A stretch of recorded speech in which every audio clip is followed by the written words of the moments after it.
Hi guys, I'm going to talk to you today about my book that's called Where Did I Come From?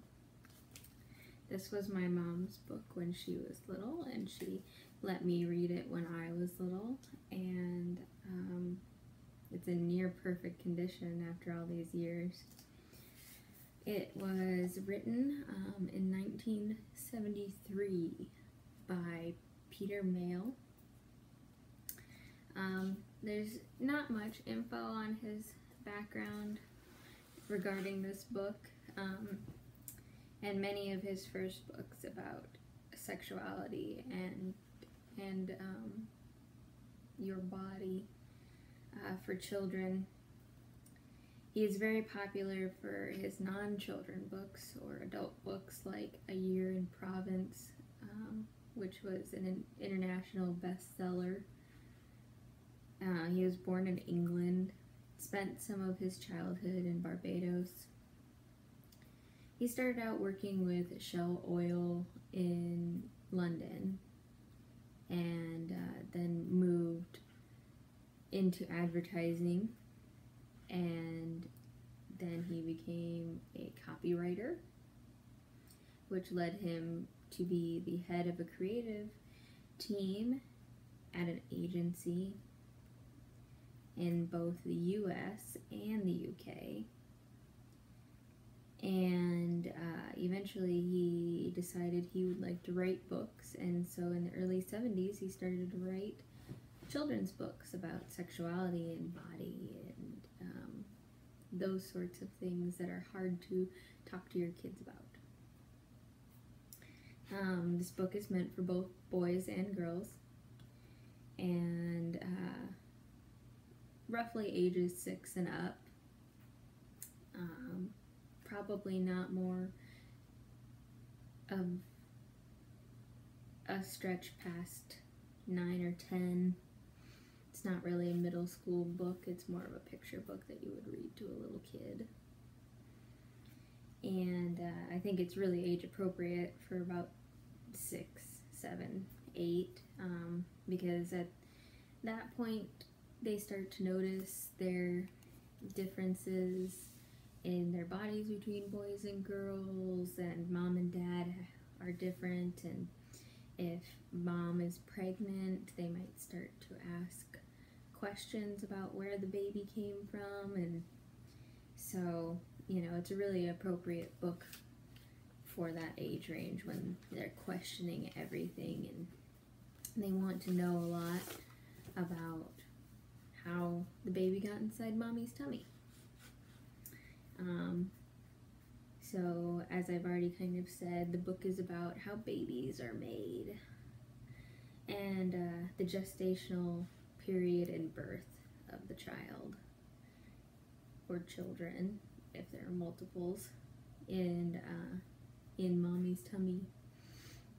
The book talks about where children think the babies come from. It starts off with how kids have said where they come from, which is kind of cute, and I'll show you that in a second. It goes into the differences between the female and male body, focusing on the reproductive organs, of course, since we're talking about reproduction and conception, and also goes into depth a little bit on breasts and how they are used for breastfeeding, and using that sort of, you know, link there to explain why women have them and men don't. And then the book goes into detail on how sex happens, describing a heterosexual intercourse and orgasm for both male and female, but focusing mainly on the ejaculation of the sperm, and helping them understand how that happens. And it does go pretty into detail for a picture book on how sex works.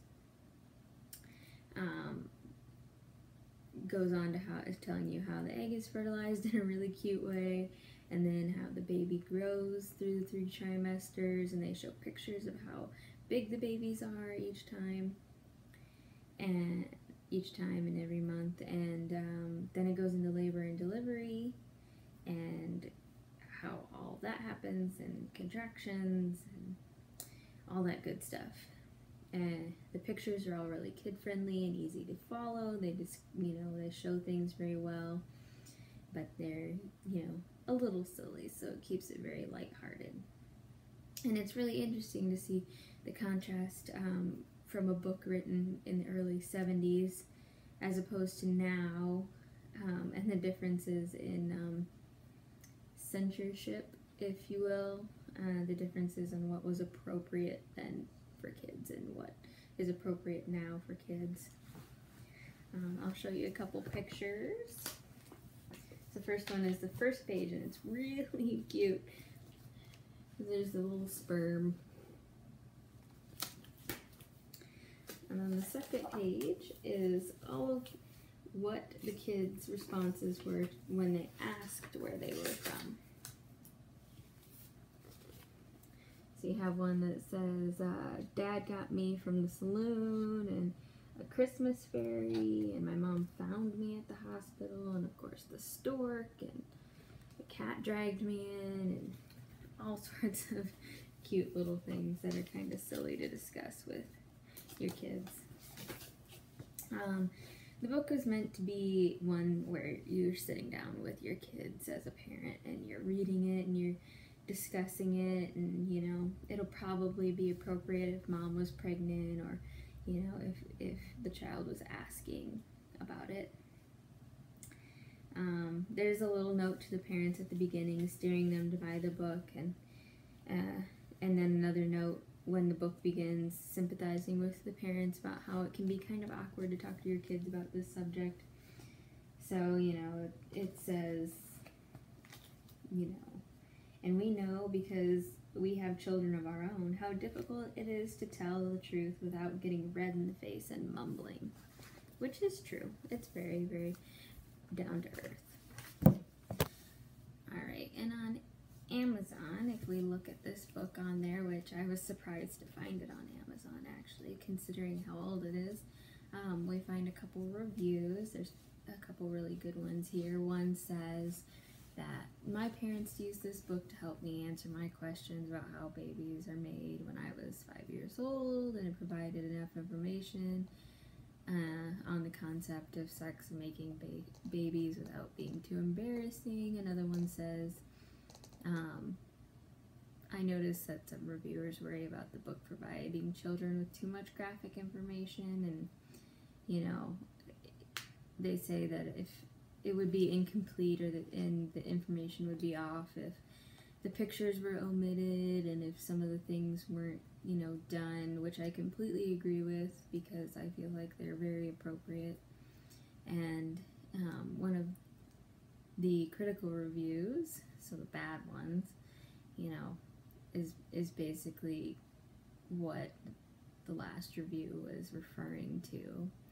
And it said that, it was disappointed with the emphasis of the male in the book, and there was more information of pictures of penises than vaginas, and the woman's feeling, role, and consent are ignored in the discussion of sex. And, it's basically saying that they didn't focus on the woman as much, and you really have to think about when this book was written and the kind of viewpoints a couple decades ago that were normal then. And I personally don't necessarily agree with that, because it describes it in the way that would be simple enough for a child to understand and connect with when you have heterosexual parents, mom and dad, and that sort of thing. So at 6, 7, 8, going into the detailed of consent and, her role in it being more explained. And I think they're pretty equally explained in the book,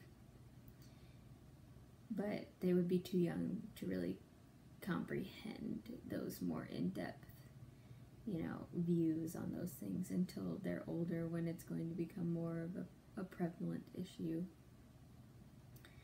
I would definitely recommend this book, even if it is a little behind the times. Kids won't recognize that. It'll just kind of seem a little bit silly and, goofy, because they won't get those references. And it'll just be more lighthearted, and it'll be easier for you because you can just laugh along with it. It seems more inappropriate to us than it does to them. And, I'll definitely be using this book, and I'll continue to pass it down through the family, since that's what my mom did for me. So thanks for listening.